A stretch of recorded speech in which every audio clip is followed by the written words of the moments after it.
দেখবেন কুরবানির আগে পশুটার চোখ দিয়া পানিগুলো গড়ায় গড়ায় পড়তে থাকে। ও কি বলে জানেন? ইমাম থানভী আজকে তাফসিরে আমি দেখলাম, ইমাম থানভী বলে গড়ায় গড়ায় পানি ছেড়ে দিয়া বলে, মালিক আমার মতো সৌভাগ্যবান আর কে আছে?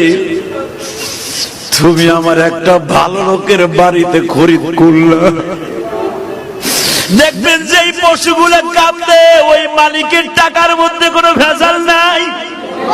ও মালিকের বারিন্দায় বসে বসে কাঁদে আর বলে, মালিক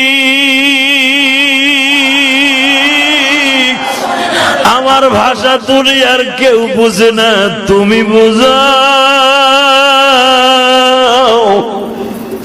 দেখবা কোরবানির একদিন আগে ওর মুখে কোনো খাবার দেয় না, যত দামি দামি খাবার দাও না কিন্তু খায় না। খোল ভুসি দাও খায় না, তাজা ঘাস দাও খায় না।